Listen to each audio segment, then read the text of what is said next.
Hello दोस्तों, मैं हूं दिनेश किवरा। न्यूज़ टाइम में आपका स्वागत है। क्लाइमेट बजट बांग्लादेश के संदर्भ में 2020-21 का, और यहाँ पर अभी कुछ कॉन्फ्रेंस हुई हैं, खासतौर से organise by Action Aid Bangladesh and International Centre for Climate Change and Development ICCCAD। तो इंटरनेशनल बजट पार्टनरशिप है। यहाँ पे ख़ास तौर से ये पहचानने की कोशिश की जा रही है कि जो क्लाइमेट के बारे में, यानी कि एनवायरनमेंट को ठीक करने के बारे में जो बजट दिया गया है, जो 24,226 करोड़ का इस साल है 2020-21 का, उसको कितना ऑनेस्टली प्रायोरिटी बेसिस पे हम स्पेंड कर पाएंगे। प्रोफेसर डॉक्टर सलीमुल हक, जो कि ICCCAD यानी कि जो मैंने अभी आपको पूरा नाम बताया, international Centre for Climate Change and development, ये कहते हैं कि ऑनेस्टी बहुत ज़रूरी है, और सच्चाई से कितना इसमें से मनी स्पेंड हो पाएगा इसके ऊपर डिपेंड करेगा कि हमारे रिजल्ट्स कैसे होंगे।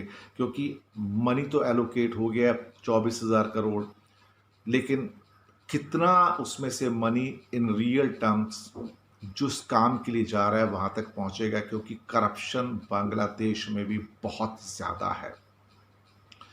उनका कहना है कि कैपेसिटी बिल्डिंग की बहुत ज़रूरत है, नॉलेज शेयरिंग की बहुत ज़रूरत है। जितनी भी मिनिस्ट्रीज़ हैं, डिपार्टमेंट्स हैं, उनको अपने जो इंडिविजुअल क्लाइमेट बजट्स हैं उसके साथ बहुत ऑनेस्टली आगे आना पड़ेगा। टोटल 25 मिनिस्ट्रीज़ हैं, डिपार्टमेंट्स हैं, NGOs हैं।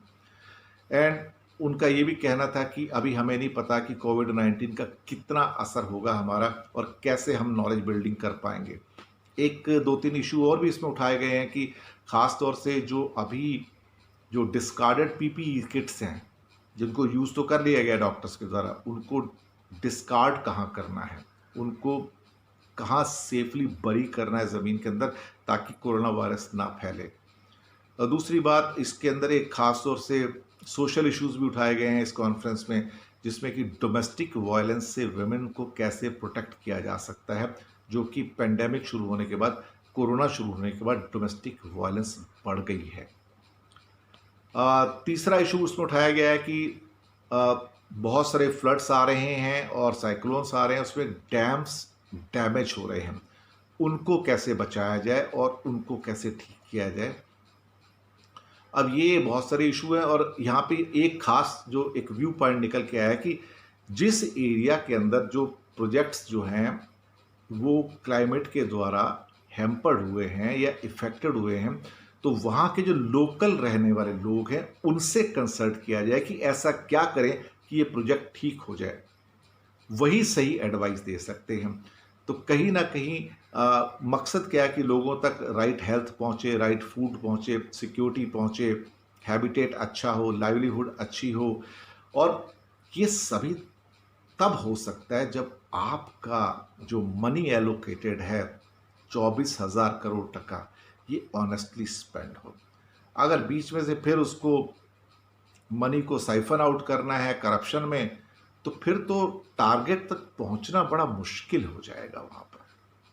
तो ये ज़रूरी है कि, और ये मुद्दा इस बार इस मीटिंग के अंदर खास तौर से उठाया कि कितनी ऑनेस्टली हम इसको स्पेंड कर पाते हैं।